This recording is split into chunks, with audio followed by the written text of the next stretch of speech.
ان پر قطعی طور پر کوئی توجہ نہ دے، اور اگر کبھی آ بھی جائے تو میں نے کہا کہ اس کو سینے سے لگانے کی ضرورت، اس کو جھٹک دے، بات ختم ہو گئی۔ آ جاتا ہے وسوسہ، بڑوں کو آ جاتا ہے، وسوسے آیا کرتے ہیں، آیا ضرور کرتے ہیں، لیکن جو لوگ قابل ہوتے ہیں، جن کا ایمان مضبوط ہوتا ہے، جن کا تیقن مضبوط ہوتا ہے، ان لوگوں کے پاس وسوسے ہمیشہ رہتے نہیں۔ ایک اہم بات اصلاح کی جو سمجھنی بڑی ضروری ہے، آپ کے لیے بڑی ضروری ہے۔ آپ نے یہ غور کرنا ہے کہ وسوسہ آتا کہاں سے ہے۔ کوئی نہیں سمجھ آئی آپ کو میری بات کی؟ نہیں آئی ہوتی تو آپ بڑی دور پہنچ چکے ہوتے۔ سردی بڑی زیادہ تھی کمرے میں، تو کہیں سے ہوا آ رہی تھی ٹھنڈی، تو اب ٹھنڈ بڑی لگ رہی تھی، تو بندے نے فوراً اٹھ کے بھلا کیا کرنا ہوتا ہے؟ نہیں، وہ پتہ نہیں کتوں آ رہی باری دی، تو ابھی گل ہی ہے نا جی، اگر تو کھڑکی سے آ رہی ہے تو کس کو بند کریں گے، اور اگر دروازے سے آ رہی ہے تو جی، اور اگر چھوٹے بچے نے پنکھا چلا دیا تو جی، چل پنکھا رہا ہے بندہ سارا دن دروازہ بند کرتا رہے۔ سمجھنا ہے آپ نے بات کو، آپ نے اس دروازے کو بند کرنا ہے جہاں سے وسوسہ۔ حضور غوث پاک کو اللہ نے بڑا اعزاز دیا، بڑی کرامات دی۔ آپ فرمایا کرتے تھے میں نے 40 سال اپنے رب کو راضی کیا ہے مصلی پہ بیٹھ کے، تو میرے مالک نے پھر پوچھا ہے کہ عبدالقادر کچھ مانگ لے، کوئی بات کر لے، تو سیدنا غوث اعظم رضی اللہ تعالیٰ عنہ فرماتے ہیں کہ میں نے پھر اپنے رب کریم کی بارگاہ میں عرض کیا، مالک جو قیامت تک مجھ سے محبت کرے فضل کرنا، اسے بغیر توبہ کے موت نہ دینا۔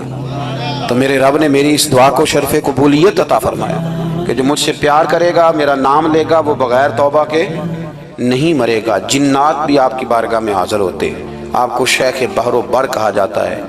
جب آپ نے منبر پر بیٹھ کر یہ اعلان فرمایا نا کہ میرا یہ قدم ہر ولی کی گردن پر ہے، تو خراسان کے جنگلوں میں معین الملت والدین عطائے رسول ہند الولی خواجہ معین الدین اجمیری موجود تھے، تو وہاں اعلان کرنے لگے، کہنے لگے غوث پاک صرف گردن پہ کیوں، آپ میری آنکھوں پہ بھی قدم رکھیں، میرے سر پہ بھی قدم رکھیں۔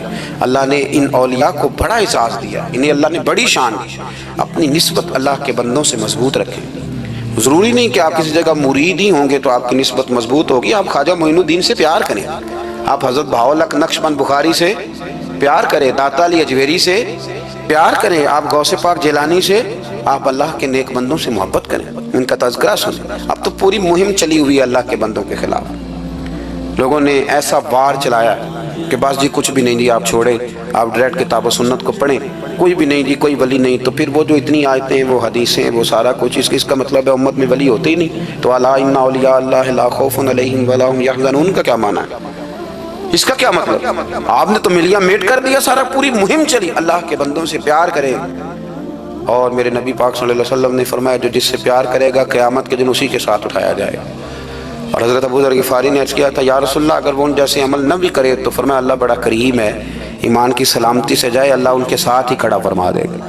سیدنا غوث اعظم کی کرامات اتنی متواتر کے ساتھ ہیں کہ ملا علی قاری فرماتے اتنی تو کرامتیں سنی نہیں جتنی غوث پاک کو اللہ نے عطا فرمائی۔ رب کریم نے انہیں درجہ دیا، وقار دیا، ان کی دعاؤں کو قبولیت دی، اللہ نے انہیں اعزاز کے ساتھ نوازا، اللہ نے ان پر فضل فرمایا۔ ایک تاجر تھا تو ملک شام جاتا تھا اکثر تجارت کرنے کے لیے، مال کما کے لاتا، غریبوں کی بھی مدد کرتا، مدارس کی، مساجد کی، سب جگہ جہاں دین کی ضرورت ہوتی پہنچتا۔ ایک بغداد میں اور درویش بھی گزرے جن کا نام شیخ حماد ہے، وہ بھی بڑے درویش تھے۔ وہ تاجر شیخ حماد کے پاس کیا کہنے لگا میرے لیے دعا کر دے، میں جا رہا ہوں سفر کے لیے۔ تو انہوں نے کہا میں صبح بتاؤں گا۔ استخارہ کیا، صبح کہنے لگے نہ جانا، تیرا مال بھی لٹ جائے گا اور تو قتل بھی ہو جائے گا۔ وہ بڑا پریشان ہوا، حضور غوث پاک کے پاس گیا، کہنے لگا حضور وہاں بھی میں نے کہلا بھیج دیا ہے، سامان میرا پڑا ہے، جاؤں گا نہیں، پیمنٹ نہیں کروں گا، ملے گا نہیں تو خسارہ ہو جائے گا، مہربانی فرمائے۔ غوث پاک نے مراقبہ کیا، فرمایا تو جا اللہ خیر کرے گا، تو جا اللہ خیر کرے گا۔ مرید کا عمل کے یقین، پیر کا عمل کے یقین، چلے آپ فیصلہ کر لیں تو میں آگے بڑھتا ہوں۔ حضرت غوث اعظم رضی اللہ تعالیٰ عنہ نے مرید سے کہا تو جا اور اللہ خیر کرے گا۔ وہ گیا، کہتے میں نے پیمنٹ کی، مال لیا، واپس آیا، گھوڑوں کا سفر تھا، رستے میں رات کو ایک جگہ سویا، خواب دیکھتا ہوں، خواب میں ڈاکو آ گئے، انہوں نے پہلے مال لوٹا پھر مجھے قتل کیا۔ اور جب میرے گردن پہ انہوں نے خنجر چلائی، خواب دیکھ رہا ہوں، تو میری فٹافٹ آنکھ کھل گئی، اور جب میری آنکھ کھلی تو میں اسی وقت ہی رخت سفر باندھا، سر پٹ گھوڑے دڑائے، کچھ رات کو کچھ دن کو، سویرے بغداد پہنچ گیا۔ کہتے خیال تھا کہ پہلے غوث پاک کے پاس جاؤں گا، لیکن پہلے شیخ حماد سے ملاقات ہو گئی۔ میرا چہرہ دیکھا، پریشان تو دیکھ کے مسکرائے، فرمانے لگے بھی تیرا پیر بڑا شاندار ہے، تیرا پیر بڑا شاندار ہے۔ وہ کام جو حقیقت میں ہونا تھا نا، حقیقت میں انہوں نے دعا کی ہے تو رب کریم نے اسے خواب بنا دیا ہے۔ ان کی دعا کی برکت سے اللہ نے اسے، اب میں بات مضبوط کرنا چاہتا ہوں تو میں ایک حدیث پاک بھی پڑھ دوں۔ لوگ کہیں گے جی مرنے والا بھی بچ جاتا ہے، عمر بھی بڑھ جاتی ہے۔ مشکات کی حدیث ہے، ترمذی میں بھی موجود ہے، نبی پاک صلی اللہ علیہ وسلم نے فرمایا ہے اگر تم چاہتے ہو رزق بھی بڑھ جائے، عمر بھی لمبی ہو جائے، تو اپنے رشتہ داروں سے اچھا سلوک کرو۔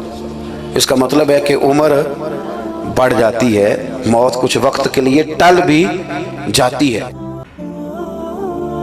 حضور غوث پاک رضی اللہ تعالیٰ عنہ نے نا نبی پاک صلی اللہ علیہ وسلم کی اتباع میں وقت گزارا ہے۔ کچھ بندے اللہ کے بڑے خاص ہوتے ہیں، حضور غوث پاک رضی اللہ تعالیٰ عنہ کو اللہ نے اعزاز عطا فرمایا، شان عطا فرمائی کہ غوث اعظم درمیان اولیاء، جو محمد درمیان انبیاء۔ اس طرح نبیوں میں رسول کریم کا مقام ہے نا، اس طرح ولیوں میں غوث پاک جیلانی کا مقام ہے۔ حضور غوث پاک رضی اللہ تعالیٰ عنہ کو اللہ نے کئی اعزازات دیے۔ سب سے بڑی بات یہ کہ اللہ نے انہیں کرامات عطا کی۔ کرامت دین کا پورا ایک حصہ ہے۔ ہمارے یہاں نا لوگ کہتے ہیں اخلاق بیان کریں جی، وہ کہتے کیا تھے؟ کرامت کیا ہوتی؟ بھئی کرامت تو قرآن پاک نے بیان فرمائی۔ آصف بن برخیہ جناب بلقیس کا، ملکہ بلقیس کا تخت لائے تھے، یہ اللہ نے کیوں آیت نازل کی قرآن پاک میں؟ وہ قصہ کہانی ہے کہ وہ جی تخت لائیں، یہ کیوں بیان کی؟ اور تخت آیا کس طرح آیا؟ انہوں نے کہا کہ آنکھ جھپکنے سے پہلے آ جائے گا، پھر آیا کہ نہیں آیا؟ ان سے پوچھا یہ کیسے آیا؟ کہنے لگے ھذا من فضل ربی۔ او سنگیو، صرف حضرت سلیمان علیہ السلام کا امتی تخت لا سکتا ہے، نبی پاک کا غلام نہیں لا سکتا؟ یار آپ نے کرامت کا انکار کر کے اپنے آپ کو کمزور کر لیا۔ اور نہیں جی نہیں، یہ کیسے ہو؟ کیا مطلب ہے اس کا؟ آپ سورہ نمل روز پڑھے اور جناب سلیمان علیہ السلام کے امتی کی شان بیان کرے کہ وہ آنکھ جھپکنے سے پہلے 80 گز اونچا، 80 گز چوڑا، 80 من وزنی تخت آنکھ جھپکنے سے پہلے لے آئے۔ کسی بندے کا ایمان خراب نہیں ہوتا۔ اور میرے غوث پاک جیلانی، یہ وہ بندے ہیں جن کے بارے میں نبی پاک نے فرمایا کہ میری امت کے علماء بنی اسرائیل کے نبیوں کی طرح ہیں، امتیوں کی طرح نہیں۔ کن کی طرح؟ نبیوں کی طرح، نبیوں کی طرح۔ حضرت غوث پاک رضی اللہ تعالیٰ عنہ، ہم کو ملانگ لوگ نہیں ہیں الحمدللہ تعالیٰ، ہم تو غوث پاک کی کرامت بھی مانتے ہیں پر قرآن و سنت کی اینک لگا کے مانتے ہیں۔ یہ میری بات سمجھ لیں۔ حضرت غوث پاک رضی اللہ تعالیٰ عنہ طالب علموں کو سبق پڑھا رہے تھے، تو سبق پڑھاتے پڑھاتے نا ہاتھ آگے بڑھایا، تو اچانک ہاتھ واپس آیا تو گیلا ہو گیا تھا سارا۔ تو شاگرد بھی بڑے سیانے ہوتے ہیں، انہوں نے سبق چھوڑ دیا، استاد جی کے گیلے بازو کو دیکھنا شروع کیا۔ حضور یہ کیا ہے؟ تو غوث پاک بھی غوث پاک تھے، ہر بندے کا ہاضمہ اتنا اچھا نہیں ہوتا کہ اس کو ہر بات ہضم ہو جائے۔ کئیوں کو بد ہضمی بھی بڑی سخت ہوتی ہے، کھٹے کھٹے ڈکار آتے ہیں بات سن کے، کانوں سے دھواں بھی نکلتا ہے کئی دفعہ۔ تو انہوں نے پوچھ لیا فٹافٹ کہ حضور یہ کیا ہوا؟ تو غوث پاک کو پتا تھا کہ سب کا ہاضمہ ٹھیک ہے۔ میاں صاحب نے بھی کہا تھا خاصاں دی گلامہ آگے نہیں مناسب کرنی۔ اگلا شعر میں نہیں پڑھنا کیونکہ زیادہ ڈاٹا ہے، تو میں ادھر ہی رہتا ہوں، اتنا ہی کافی ہے کہ خاصاں دی گلامہ آگے نہیں مناسب کرنی۔ انہوں نے کہا حضور یہ کیا ہے؟ تو آپ فرمانے لگے تمہارے والی بات نہیں۔ اللہ اکبر۔ ابھی سبق پورا ہو رہا تھا تو بندے دوڑے دوڑے آ گئے اور انہوں نے نعرے لگانے شروع، یا غوث یا غوث یا غوث۔ لوگ کہتے ہیں غوث پاک سے ملتا نہیں، میں کہ ٹھیک ہے انہوں نہیں نہ ملیا، جنہوں ملیا اس سے رولا پانا نہ بڑا ملیا بڑا ملیا بڑا ملیا، اپنا اپنا معاملہ نا۔ کسی نے کہا حضور کچھ نہیں دیتے، تو کسی نے کہا میرے کریم سے گر قطرہ، کسی نے مانگا دریا بہا دیے، در بے بہا دیے، جس کو ملا وہ تو شور کرے گا۔ تو تھوڑی دیر کے بعد ہی بندے پہنچ گئے، انہوں نے آ کے یا غوث کے نعرے بھی لگائے، وہ مچلے بھی، وہ روئے بھی، وہ قدم بھی چومے، اپنے مقدر پہ ناز بھی کیا۔ شکر ہے اللہ کا، اللہ نے ہمیں آپ کا غلام بنایا، شکر ہے۔ تو طالب علموں نے پوچھا ہوا کیا؟ کہنے لگے کشتی میں بیٹھے تھے تو ڈوبنے لگی تھی، تو ہم نے کہا کہ ہم تو غوث پاک کے ماننے والے ہیں۔ تو پھر حضور غوث اعظم کا دست مبارک نمودار ہوا ہے اور کشتی کو پکڑ کے کنارے لگا دیا ہے۔ کشتی کو پکڑ کے کنارے لگا دیا ہے. ایک قریب کہنے لگا یہ کیسے ہو سکتا ہے, تو دوسرا اس کی کمر پہ تھپکے دے کے کہنے لگا ویسے ہی ہو سکتا ہے جیسے آصف بن برقیہ کے ساتھ ہوا تھا, بالکل ویسے ہی ہو سکتا ہے. سیدنا غوث اعظم کی کرامات اتنی متواتر کے ساتھ ہیں کہ ملا علی قاری فرماتے اتنی تو کرامتیں سنی نہیں جتنی غوث پاک کو اللہ نے عطا فرمائی. رب کریم نے انہیں درجہ دیا, وقار دیا, ان کی دعاؤں کو قبولیت دی, اللہ نے انہیں اعزاز کے ساتھ نوازا, اللہ نے ان پر فضل فرمایا. غوث پاک نے نا 100 گھوڑے, ملا علی قاری نے لکھا 100 گھوڑے غوث پاک نے اکٹھے خرید لیے, خریدے بھی ذرا عربی نسل کے. ترجمہ کرا اج تک کی بندہ اس گل دا, یعنی 1.25 کروڑ والی پجارو تے وہ بھی 100. بڑی مشکل میں نہیں آ جاتے دیکھنے والے. 200 مولوی صاحب دا کی کام میں اینیاں گڈیاں وہ کٹھیاں وہ ہے گل. تو غوث پاک نے 100 گھوڑے کٹھے ہی, یہاں ایک روایت ہے کہ 50 گھوڑے عربی نسل کے مہنگے. اس دور میں وہی عربی نسل کے گھوڑے کمانا وہی تھا جو آج آپ کے یہاں نا لینڈ کروزر کمانا ہے. ایک غوث پاک کا مرید تھا, تو ایک شخص کہنے لگا چل میں تجھے اپنے پیر صاحب سے ملا کے لاؤں. مولانا علی قاری نے اس کو لکھا ہے, تو وہ کہنے لگے میں نہیں جاتا پیروں کے پاس. اس نے کہا چل تو صحیح. وہ لے آیا. پہلے دن داخل ہوئے تو غوث پاک کے استقبال میں 50 گھوڑے بندھے ہوئے. پہلا ہی شکوہ, کہنے لگا یار غصہ نہ کرنا. یہی ہوتی ہے نا باتیں, اسٹائل بھی یہی ہوتی, غصہ نہ کرنا. ویسے ایک گھوڑے سے بھی کام چل ہی سکتا ہے. آپ کو پتہ ہے نا, بڑا بڑا لوگوں کو یاد آتا ہے غریبوں کی بچیاں اور فلانی شے اور غریب اور یہ بڑی بڑی چیزیں یاد آ, اس کو بھی یاد آ. غصہ نہ کرنا. میں اب اس بیچارے کے پاس جواب بھی کوئی نہیں تھا کہ حضرت صاحب بات تو ٹھیک ہی ہے, لیکن جب آپ کسی کے ہاتھ پہ بیعت کر لیتے ہیں نا, پھر آپ کا ان کہانیوں میں الجھنا بنتا نہیں. پھر آج یہ تو باتیں پہلے کی تھی نا, سوچتے پہلے تو بات ہو گئی, اب تو عمل کرنا ہے. تو ہوتے ہیں کچھ کچے بندے بھی بیچارے جو ساری زندگی سیدھے سیدھے ہونے میں ہی ٹائم گزار دیتے ہیں, اور جب تک پکے ہوتے ہیں تب تک کام ہی کھڑا ختم ہو جاتا ہے. غوث پاک کا وہ مرید کہنے لگا یار بات تو تیری ٹھیک ہے, پر چلو میں پتہ کروں گا 50 کیوں ہیں. آئے ملے, لیکن وہ روز تنگ کرتا وہ بندہ. پھر پوچھا پیر صاحب سے 50 گھوڑے کیوں رکھے ہیں. پھر پوچھا پیر صاحب سے. یہ اس شخص نے لکھا ہے جنہوں نے مشکات کی شرح بھی لکھی ہے. میں صوفی درویش کی بات نہیں کر رہا, ایک محدث کی بات کر رہا ہوں جنہوں نے بات لکھی ہے. فرمانے لگے وہی بندہ اعتراض کرنے والا بیمار ہو گیا, جگر میں کوئی ایسی تکلیف ہوئی کہ بغداد کے سب سے بڑے طبیب نے کہا کہ تیرا علاج صرف ایک صورت میں ممکن ہے کہ عربی نسل کا گھوڑا ہو, اسے ذبح کریں گے, اس کا جگر نکالیں گے, وہ تجھے کھلائیں گے دوائی میں, اور 50 گھوڑے ہوں گے تو ٹھیک ہوگا. اب مسئلہ جب یہاں تک پہنچ گیا تو مرتا کیا نہ کرتا. پھر اپنے اسنگی سے کہنے لگا چل پیر صاحب کے پاس. اس نے کہا میں نہیں ہوں جانا. اس نے کہا نہیں تیری مہربانی, اور تو کوئی کسی اور چیز پہ بھی تو اللہ کا واسطہ. وہ مانیں گے ہی نہیں. اس نے کہا پیر پکڑوں گا, میں منت کروں گا, میں خدا رسول کے واسطے دوں, ایک دفعہ چل ورنہ مر جاؤں. اب مرنے والا بندہ کیا کرے جب موت سامنے نظر آئے. تو گیا غوث پاک کے پاس اور کہتا سارے رستے سوچتا گیا کہ پیروں پہ سر رکھوں گا, پگڑی اتاروں گا, یہ کروں گا, منت کروں گا, ماں کی بات سناؤں گا, اپنی بہنوں کا واسطہ دوں گا, بڑا کچھ کروں گا, حضور اس کے صدقے مان جائیں, چھوٹے بچوں کی بات سن. سارے رستے تیاری کرتا گیا, لیکن جب غوث پاک جیلانی کی ڈیوڑی میں قدم رکھا تو شیخ عبد القادر جیلانی دیکھ کے مسکرائے. فرمانے لگے اور یار تجھے بڑا شکوہ تھا میرے گھوڑوں پہ.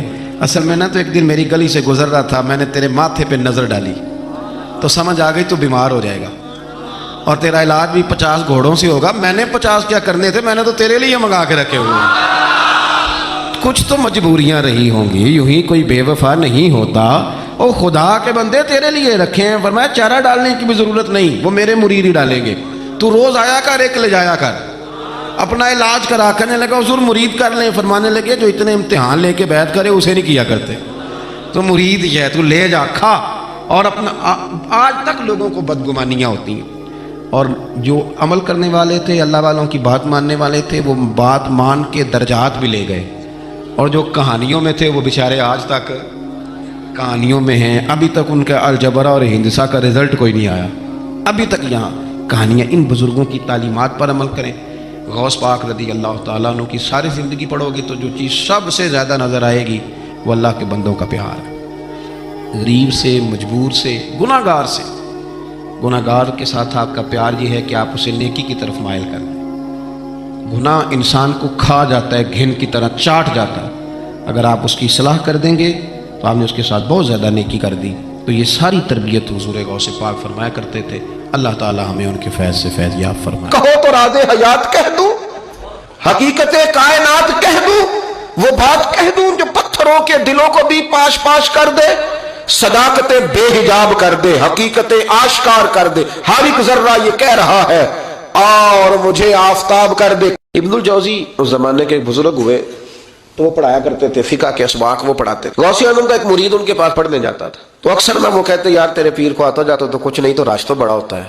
وہ کہہ دیتے نا لوگ, اب کیا کہا جا سکتا ہے, کوئی حرج نہیں, تو اس میں کوئی ایسی بات کہہ دیتے ہیں لوگ, کہا آتا جاتا تو کچھ نہیں, تو رش بڑا ہوتا ہے. تو وہ شاگرد تھا چونکہ استاد جی کو کیا کہ چپ کر جاتا. دوسرے دن پھر کہا یار تیرے پیر کو آتا جاتا تو کچھ نہیں, دنیا بڑھ جاتی.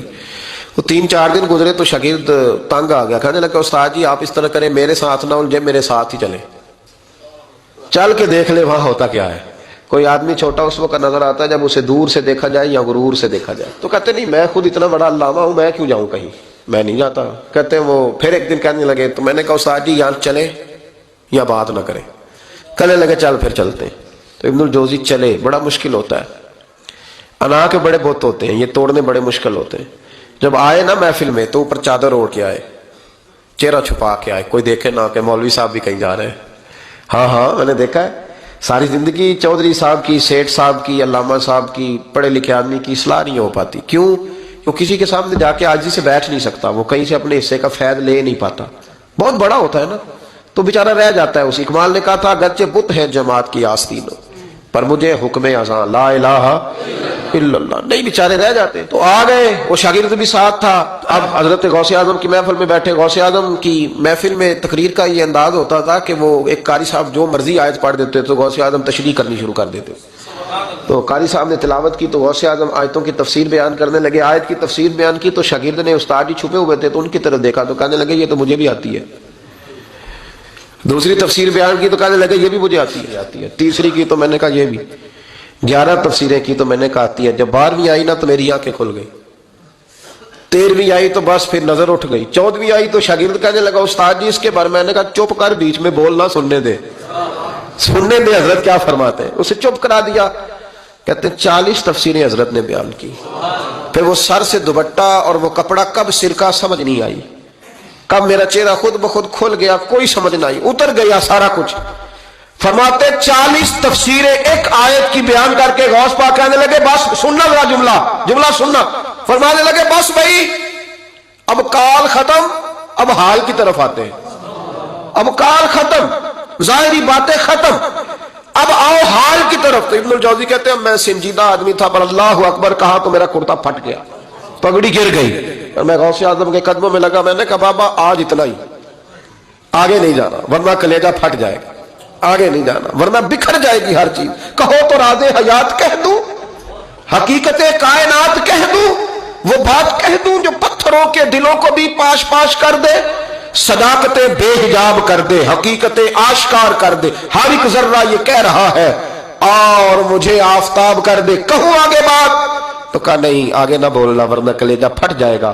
حضرت یحییٰ بن نجاح کہتے ہیں میں غوث پاک کی محفل میں گیا تھا اور ایک دھاگا لے گیا تھا. آج میں نے گننا ہے کتنے بندے توبہ کرتے ہیں. ہماری مجلسوں میں نوٹ گنے جاتے ہیں, وہاں کا گنا جا رہا, گننا ہے آج کتنے لوگ توبہ کرتے ہیں. تو کہتے ہیں غوث اعظم تقریر ختم کرتے تھے تو 15 لوگ وہاں سے کھڑے ہوتے تھے. حضور ڈاکو تھے, ظالم تھے, آج کے بعد توبہ کرتے ہیں, غریبوں کا مال بھی واپس کریں گے اور محنت کر کے کمایا کریں گے. 50 وہاں سے کھڑے ہوتے, حضور شرابیں پی, بدکاریاں کی, آج کے بعد کھری توبہ کرتے ہیں. 10 وہاں سے, 20 وہاں سے. اس نے توبہ کی تو میں نے ایک گرہ دے لی, گنڈ ایک گرہ میں نے لگا دی, گانٹھ ڈال دی. دوسرا اٹھا تو میں نے ایک اور دے دی, تیسرا اٹھا تو اور دے دی. آج میں نا گرے لگاتا جاتا ہوں, آخر میں دیکھوں گا کتنے بندے کتنی گرے بنتی ہیں. کہتے ہیں 1-1 2 توبہ کر رہے تھے تو گرہ لگ رہی تھی, 15 اکٹھے اٹھنے لگ گئے. اب میں کیسے گرے لگاؤں, پھر 50 اٹھنے لگے. کبھی میں غوث اعظم کی طرف دیکھتا, کبھی بندے گنتا, کبھی گرے دیکھتا. جب میں الجھ گیا نا تو حضور غوث اعظم نے تقریر کرتے کرتے میری طرف دیکھا اور دیکھ کے مسکرائے, کہنے لگے یحییٰ میں دلوں کی گرے کھولتا جا رہا ہوں, تو لگاتا جا رہا ہے. میں تو گرے کھول رہا ہوں اور تو لگا رہا ہے. پھر فرمانے لگے یہ میری وجہ سے توبہ نہیں کر رہے, میں کون ہوتا ہوں, یہ تو خدا کے فضل سے توبہ کر رہے ہیں. اور فرمایا یحییٰ تو بچا, اللہ کا فضل گن سکتا ہے, تو اس کا کرم گن سکتا ہے. یہ کرم برس رہا ہے لوگوں پہ, یہ کرم برس رہا ہے, یہ اس کی رحمت ہے ساری. اور اللہ کی رحمت گنی جا سکتی، شمار کی جا سکتی، کسی جگہ قید کی جا سکتی، یہ کرم ہے اللہ کا، تو کیسے گن سکتا ہے؟ ہٹ جا۔ شیخ یحییٰ کہتے ہیں میں اٹھ کے قریب گیا، میں نے کہا حضرت جی مجھے بھی قبول کر لیں، یہی رکھ لیں۔